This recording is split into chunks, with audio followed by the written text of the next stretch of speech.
Nos primeiros 2 anos de vacinação contra a Covid-19 foram reportados 39 mil casos de reações adversas à vacina.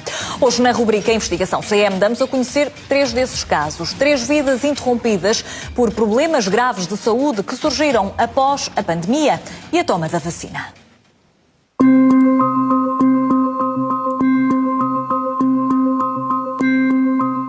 5 meses muito difíceis de ter um filho incapacitado, de não ter respostas e estar sempre a receber a resposta que era um quadro psiquiátrico, porque efetivamente nas análises, nos taques, nas ressonâncias que o Miguel fez, nós não encontrávamos nada palpável. São cada vez mais os casos de pessoas com doenças devido à vacina do Covid-19. Doenças, muitas delas graves, têm um diagnóstico que não apresenta um tratamento ou uma terapia que ajude os utentes. Um destes casos é o de Miguel, de 19 anos. Era atleta federado, estudava e passeava com a família. Do dia para a noite, tudo mudou. O Investigação CM falou com Manuela Santos, enfermeira e mãe de Miguel, que falou sobre as vacinas e explicou o que aconteceu ao filho. Não sou anti-vacinas, pelo contrário, as vacinas são uma arma poderosíssima que temos para evitar doenças graves. Relativamente à vacina Covid-19, tive muitas dúvidas na altura quando ela surgiu. Aliás, tivemos vários especialistas portugueses que se manifestaram contra a vacinação de adolescentes e crianças e na altura eu senti-me pressionada a vacinar o meu filho porque ele seria privado de toda uma vida social, em termos escolares, em termos desportivos, e senti-me muito pressionada. Portanto, eu não dei a vacina Covid ao Miguel, convicta de que estava a fazer a coisa certa. Foi por pressão. A pandemia apanhou todos de surpresa em 2020. A família sentiu-se pressionada para vacinar o filho. Miguel praticava basquete federado e, portanto, ficamos com algum receio que se ele não fosse vacinado, ficasse impedido de participar em jogos, teria que ser submetido a imensos testes Covid para poder ter uma atividade social normal, mesmo em termos escolares. Na escola também houve essa pressão, não é? Portanto, acabei por vaciná-lo para permitir que ele não ficasse isolado socialmente. Infelizmente, a coisa aconteceu ao contrário. Para Miguel, não foi apenas a quarentena que o impediu de sair de casa, mas também a doença que chegou sem aviso. O Miguel, logo após a toma da vacina, esteve 48 horas com alguns dos sintomas que ainda hoje mantém, nomeadamente muitas dores nas pernas, dificuldade em caminhar. Isto instalou-se logo no dia a seguir, fiquei muito assustada, mas a verdade é que em 48 horas os sintomas desapareceram e eu pensei, ok, foi só um efeito secundário imediato e passou. Depois instalou-se um quadro brutal, esses sintomas e mais uma série deles. Falta de ar, dificuldade em levantar, sem falar, portanto, o Miguel deitou-se bem num dia depois de um treino e no dia a seguir não conseguia sair na cama. Não havia diagnóstico e Miguel não melhorava. Depois de vários exames, Manuela percebeu que os sintomas eram os mesmos que o filho teve depois de levar a vacina. Isto aconteceu passado 1 mês e meio, não é? Que veio este quadro muito grave e incapacitante. Primeiro pensei que era Covid, portanto fizemos os testes, seguimos todos aqueles procedimentos, não era. E depois, ao fim de cerca de 15 dias de idas à urgência de pediatria, do quadro não melhorar e, pelo contrário, cada vez agravar-se mais, eu nessa altura comecei a desconfiar porque relacionei com o que tinha acontecido nas primeiras 48 horas após a toma da vacina e, portanto, a partir daí eu percebi que isto era uma sequela da vacina. No hospital é um tabu falar sobre a vacinação e sobre as reações adversas.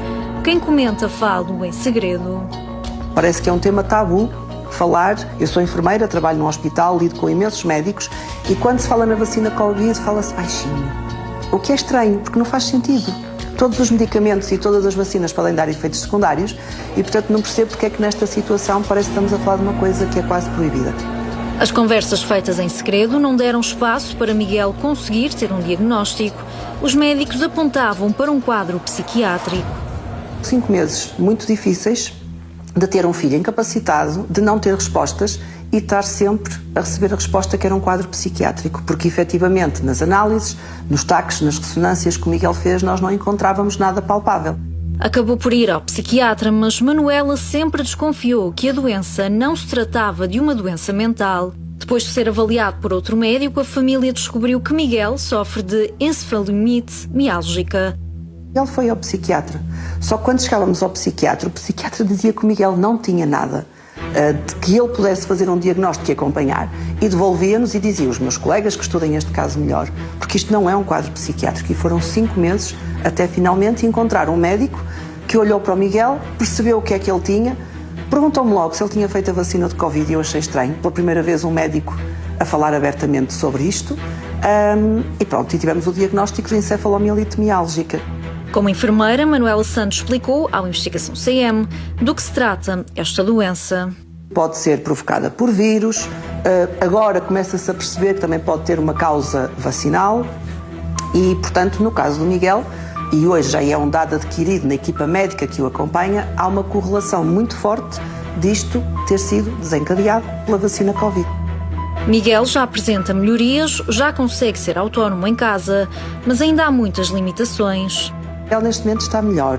O Miguel passou uma fase muito complicada, esteve praticamente acamado, sem capacidade para tomar um banho, sem capacidade para comer sozinho, e neste momento, felizmente, o Miguel já consegue ser autónomo dentro de casa. Contudo, não consegue ir à escola, não consegue sair e caminhar e não consegue fazer uma atividade diária normal, porque tem que fazer muitos períodos de repouso.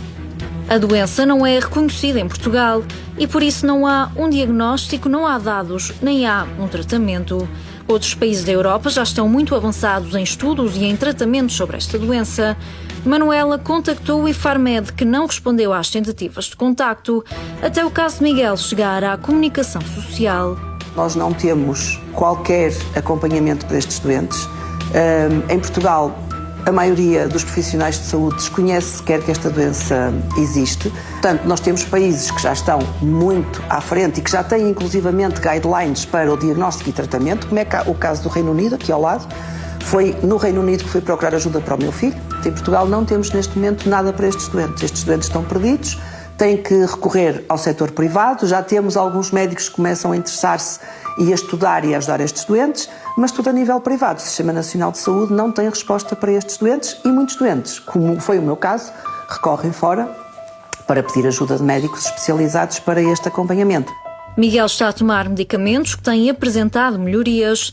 No entanto, continua encerrado em casa, onde está preso desde os 16 anos. Estamos a experimentar um medicamento que não é usado para esta doença, mas que percebeu-se que poderia aqui ajudar e realmente está a ter algum impacto. Nesta doença ajuda muito os suplementos, que são caríssimos, não são coparticipados, e também não há assim tantos médicos em Portugal que tenham este know-how de perceber e prescrever a melhor suplementação. Portanto, é este o quadro que temos e é esta a situação que eu tenho neste momento. Tenho um jovem que vai fazer 20 anos e que desde os 16 anos está fechado em casa. Como mãe, Manuela diz que é difícil ver o filho nesta situação, mas que há uma bolha de amor à volta de Miguel que o ajuda a superar os momentos mais difíceis. Já foi mais complicado, não é? Naquelas fases em que o Miguel estava acamado, e não estamos a falar em dias, em semanas, estamos a falar em meses, em que temos um filho que só consegue sair da cama às 4 ou às 5 da tarde. E nós temos que pegar nele e levá-lo para outro sítio e ajudá-lo a tomar um banho e ajudá-lo a fazer tudo. Claro que foi muito complicado, mas eu acho que aqui entra aquela questão de ser mãe. Se calhar se eu estivesse no lugar de Miguel tinha desistido. Não só a família, mas também os colegas de Manuela ajudaram Miguel a melhorar. Quando nós somos mães e temos um filho que não está bem, eu acho que qualquer mãe ultrapassa tudo e mais alguma coisa e tem que encontrar a força para conseguir. Manuela criou uma associação para ajudar o filho e pessoas que sofrem da mesma doença. Tive muitas portas que se fecharam, mais em termos de quando ia procurar ajuda a profissionais de saúde, que não só não sabiam o que era, como me encaminhavam para a psiquiatria e fechavam uma porta literalmente. Mas também encontrei pessoas fantásticas, nomeadamente a médica que acompanha o Miguel agora, a doutora Patrícia Pinto, que desde o primeiro momento que eu lhe falei que tinha um filho assim, ela nunca mais nos largou. E colegas de trabalho e amigos e família que também nos ajudaram a suportar e nos ajudaram a caminhar e a fazer este percurso. Está a fazer o percurso dele, agora que está melhor já voltou a estudar, a conseguir fazer uma disciplina de cada vez e está muito confiante que vai ficar bem e nós continuamos confiantes que ele vai ficar bem, porque eu acredito na ciência. A Investigação CM explicou em que áreas se foca a associação. A maioria dos doentes foi avassalador, porque passaram a ter um nome para os sintomas que tinham e deixaram de ser tratados como doentes com problemas mentais. E, portanto, logo isto para eles foi um alívio muito grande e uma ajuda muito grande, nomeadamente mostrar à família e mostrar no seu local de trabalho que não faziam as coisas porque tinham problemas mentais, mas tinham uma incapacidade física real. Primeiro, junto destas pessoas, por exemplo, organizamos um grupo de WhatsApp onde já temos mais de 50 pessoas, ou pessoas com a doença, ou pais de adolescentes com a doença, em que nos vamos ajudando uns aos outros. Há dias que é para desabafar do que não está a correr bem, há dias que é para comentar, eu experimentei este suplemento, eu experimentei esta terapia, o que é que vocês acham? Portanto, já há aqui um grupo onde estas pessoas podem estar integradas e serem apoiadas, e depois temos feito um trabalho muito grande de sensibilização dos profissionais de saúde. O Investigação CM quis ir mais a fundo na questão e falou com Sílvia Botelho, psicóloga e comentadora da CMTV, que explicou como é que os utentes são avaliados a nível psicológico em relação aos efeitos adversos à vacina do Covid-19. Do ponto de vista, enquanto psicóloga clínica e técnica, eu primeiro faço questão que as pessoas excluam qualquer tipo de situações que possam ter a ver com as questões físicas, para depois, se eventualmente todos os exames que façam do ponto de vista físico derem negativo, então passa-se para a questão psicológica, porque realmente há aqui alguns efeitos secundários da vacina do Covid, a maior parte deles são sintomas muito leves, agora há uma parte que é a minoria que possa ter alguns sintomas que são mais graves e isso, vamos lá ver, temos mesmo que ter cuidado com estas situações, não é? Sílvia Botelho explica que a pandemia deixou marcas físicas, mas também marcas psicológicas. A verdade é que houve pessoas que tenderam mais para estar mais deprimidas, porque estas mudanças de rotina, que parecem que não podemos sair de casa, ficarmos limitados no nosso dia-a-dia, que nós estamos habituados a ter uma rotina e de repente essa rotina quebra completamente, muitas pessoas tenderam a ter mais estados depressivos, desmotivação no geral, sem vontade de fazer coisas, outras tenderam mais para as perturbações de ansiedade. Miguel é apenas um dos muitos casos das reações adversas à vacina. O jovem de quase 20 anos e os pais aguardam uma resposta do Infarmed e também da Direção-Geral da Saúde. O Investigação CM tentou entrar em contacto com o Infarmed por e-mail. Até à data desta reportagem não houve qualquer tipo de resposta. Pedro esteve 16 dias em coma e um mês internado no Hospital Amadora Sintra a seguir à toma da vacina da Covid-19. Desde então, somam-se os problemas de saúde. Perdeu grande parte das memórias e hoje vive com sequelas que lhe limitam a vida. Pedro pede que o Infarmed assuma responsabilidades. Pedro Gonçalves tem 47 anos. É mais um caso de reações adversas à vacina. Ao Investigação CM explica tudo o que aconteceu. Estávamos com o Covid já há mais de um ano e nunca tive nada. Após a primeira toma da vacina, cerca de 3 dias depois, comecei a ter efeitos gripais, aqueles sintomas gripais, sempre associados à vacina. Dizem, quando se toma a vacina, podemos ter uns dias com sintomas gripais que isso está de passar. Na altura, deixei andar. Os efeitos continuaram e o Serviço Nacional de Saúde disse sempre que todos os sintomas eram normais. Então telefonava para o Saúde 24 e eles disseram que eram efeitos da vacina. Portanto, há de passar os sintomas gripais. Os sintomas pioraram até ao dia em que Pedro começou a sentir dificuldades em respirar, que tudo mudou. Isto agravou-se, eu já não conseguia andar, estava em casa isolado no outro quarto e é um dia que já com muita tosse seca, já não respirava. Ligo para a minha mulher, que está no quarto ao lado, e digo, chama o INEM, com urgência. E ela, o que é que se passa? Chama o INEM, que eu estou nas últimas, já não aguento mais. O que aparentemente estava normal, depressa deixou de ser. Pedro teve de ser transportado para o hospital de urgência. Depois, em conversa com o INEM, falei com a médica pelos sintomas. Eles foram extremamente rápidos a chegar. Desde que desliguei o telefone, foram para 5 minutos. E pronto, a médica pôs-me um oxímetro, ligou-me ao dedo. E eu estava com 15% de oxigênio no corpo. Portanto, ela ia com os bombeiros, eles disseram porque, pronto, vamos acompanhar ela a descer. E ela disse, não, sentem-me numa cadeira e têm que o transportar. Eu disse, lá que são 13 pisos, eu sou pesado. Ela, não, mas tem que ser, você vai cair no meio, não aguenta. À chegada ao hospital, o pior aconteceu. Os supostos sintomas normais da vacina fizeram com que Pedro tivesse de ser submetido a um coma induzido. Eu cheguei lá, eu lembro-me que a última coisa que eu vi antes de apagar foi o médico dizer mais um dia e tinha ido.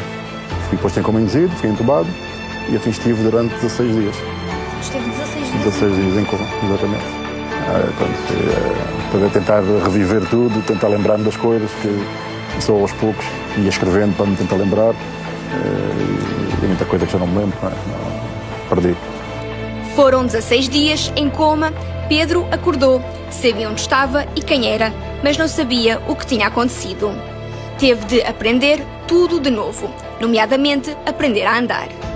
Eu, enquanto estava internado, portanto, no total foram 29 dias internado no Hospital Amadora Sintra, portanto, 16 dias em coma e depois o processo de recuperação. Tive a aprender a andar outra vez, porque uma fisioterapia fui fazendo no hospital.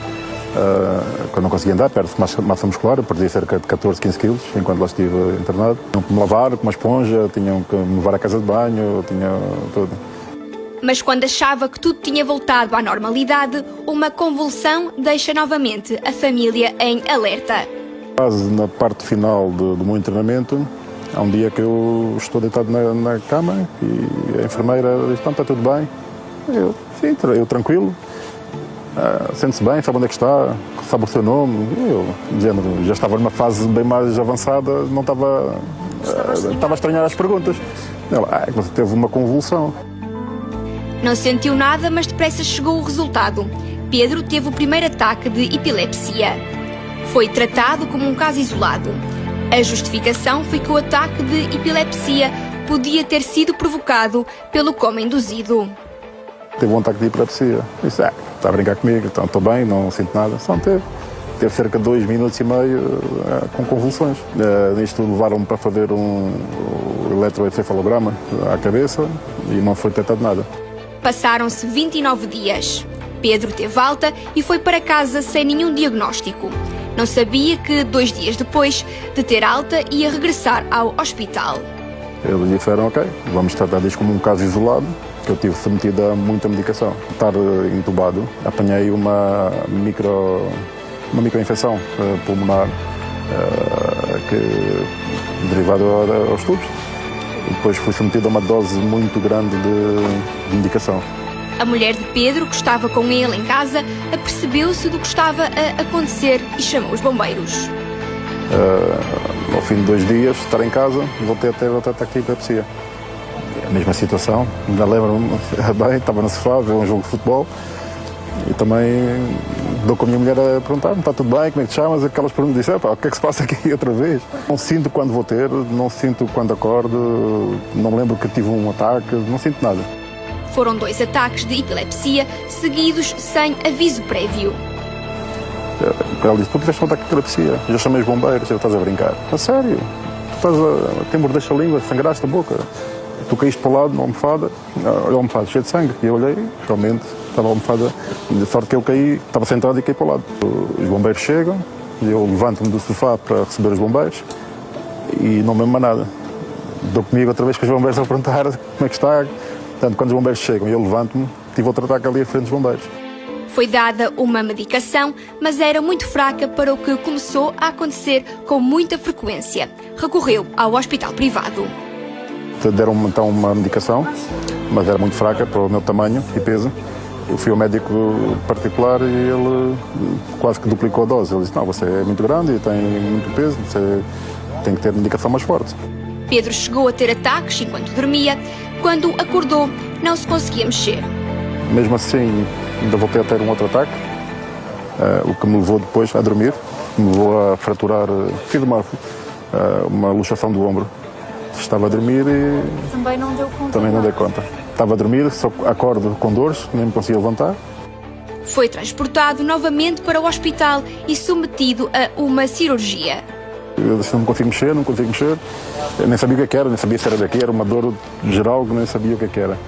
E depois, chamo os bombeiros, tenho outro ataque, os bombeiros também, e fui levado para o hospital e pronto. Foi depois de ter consultas num hospital privado que Pedro descobriu que os ataques eram efeitos adversos à vacina do Covid-19. Assim, quando eu fui ao hospital, esse médico particular, ele disse que, já na altura, que a epilepsia já estava classificado como um dos efeitos raros, mas efeitos secundários da vacina. E foi a situação, né? Tomar a vacina e ter logo a situação a seguir. Faz uma vida aparentemente normal. Toma medicação, mas vai deixar de ser seguido. Por ser funcionário público e ter de conduzir com frequência, não quer deixar de tomar medicação, já que, se o fizer, os ataques podem voltar. Há 3 anos e tal, 4 anos que não tenho nada, porque tomo medicação diária. Pronto, o médico faz uma vida aparentemente normal. O médico que me seguia no hospital disse que neste momento já não pode fazer nada, portanto vou deixar de ser seguido. Pedro pede só 2 coisas: que o Infarmed e a Direção-Geral da Saúde assumam responsabilidades e que se faça justiça. E que assumam que realmente isto foi-nos imposto esta situação. Quem precisava trabalhar, ou viajar, qualquer coisa, ir a um restaurante, ir a qualquer lado, éramos obrigados a tomar essa vacina. E eles não querem assumir, mas fomos obrigados, não é? E aqueles que eles assumam. E depois que se faça justiça, seja lá como for.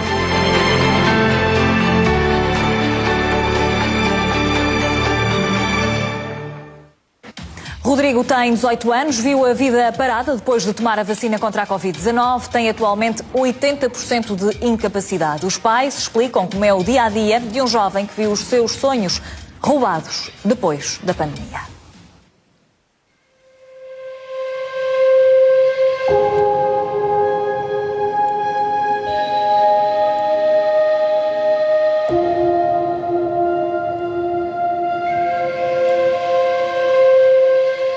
Os casos não ficam por aqui. Rodrigo, de 18 anos, é mais um exemplo. Jogava ténis, fazia surf e era bom aluno. Aos 13 anos tomou a vacina do Covid e de um momento para o outro tudo mudou. Os pais, Joaquim e Conceição, estão numa viagem com Rodrigo para celebrar os 18 anos do jovem, mas mesmo assim quiseram contar a história do filho à Investigação CM. O Rodrigo sempre foi uma criança normal, totalmente normal, excelente aluno, praticava surf, jogava ténis e após a segunda toma da vacina, passado mais ou menos 3 meses no final do ano, nós começámos a notar que ele tinha comportamentos obsessivos compulsivos muito avançados, assim do nada, que ele nunca tinha tido nada disto, e foi quando procuramos ajuda médica. E as coisas foram-se agravando, até que ele ficou sem falar, sem escrever, e incapaz de fazer as tarefas básicas sequer. Esteve internado, foram feitos vários exames e Rodrigo foi submetido a medicação forte durante vários meses. Nestes interregnos tomou N de medicação a nível psiquiátrico, fez montes de testes e exames médicos. Esteve internado uma semana no hospital e fez uma punção lombar e recebeu medicação via intravenosa para verem a nível neurológico e não detectavam nada. É seguido por psicologia, pedopsiquiatria, neurologia, genética médica. Catatonia foi o que foi diagnosticado ao jovem. É um síndrome neuropsiquiátrico grave que afeta o cérebro e os comportamentos motores. Foi também diagnosticado com TOC, transtorno obsessivo-compulsivo. E até agora a única coisa que diagnosticaram foi catatonia. Juntamente dizem que é perturbação obsessiva-compulsiva, mas está num estado catatónico. Já experimentou as medicações todas, até fez estimulação magnética craniana e fez choques elétricos. E esteve internado para fazer isso. Esteve internado 2 meses e meio no Centro Hospitalar Santo António a receber medicação em dose elevadíssima e a fazer cerca de 3 vezes por semana os choques elétricos. Como é que começaram a associar os comportamentos do Rodrigo como uma reação à vacina do Covid? É simples, isto aconteceu, ele sempre foi uma pessoa normal, totalmente normal, nunca teve problema absolutamente nenhum e só depois de tomar a vacina, a segunda dose, que nem foi como a primeira. E também teve Covid. Começou a ter problemas a nível psiquiátrico e neurológico. Os médicos no São João até chegaram a tentar comunicar com médicos no estrangeiro para tentarmos resolver a situação do Rodrigo, porque assim eu quero é que ele fique ligeiramente melhor. Rodrigo é neste momento um caso de estudo para os profissionais de saúde. É um caso de estudo, que nunca viram semelhante coisa, Não é? Há alguns casos a nível nacional. Sei que ele tem aquela equipa multidisciplinar a trabalhar nele, mas a verdade é que cada vez fica pior. As melhorias são quase nulas. Contactaram o Infarmed há cerca de 1 ano. Até agora não há resposta. Já mandamos os efeitos adversos à vacina, mas não obtivemos resposta nenhuma. Apesar da resposta não chegar, o caso de Rodrigo já é conhecido a nível nacional. Mesmo E imensa gente médico. conhece o caso do Rodrigo. A nível nacional, os médicos já ouviram falar do caso do Rodrigo, porque as equipas médicas devem falar umas com as outras.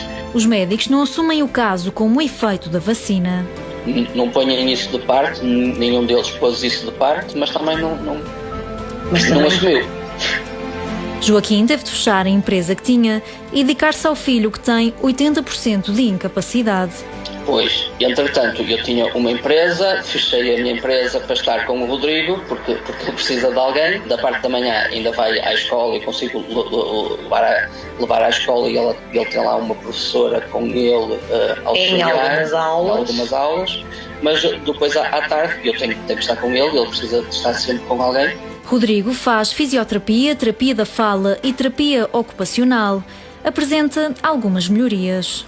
Com essas terapias, porque o Rodrigo era uma criança que estava totalmente com a cabeça para baixo e que não reagia a nada, e ele neste momento já consegue estar mais atento, já consegue interagir. Os amigos que nunca abandonaram Rodrigo também têm sido fundamentais para que o jovem de 18 anos consiga melhorar.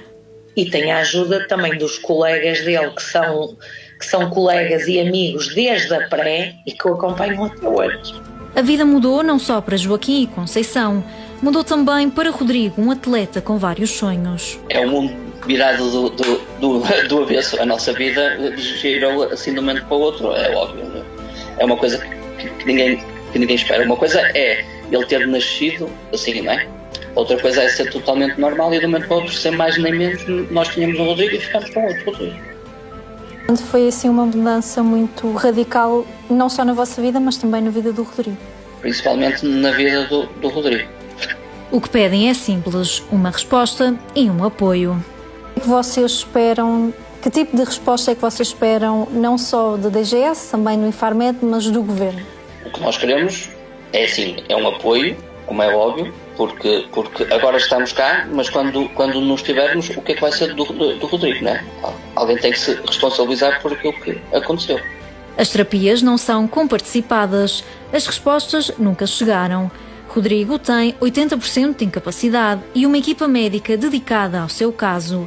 O pai deixou de trabalhar e a mãe tem esperança que o filho consiga recuperar. Alguns casos foram levados à Assembleia da República para serem debatidos.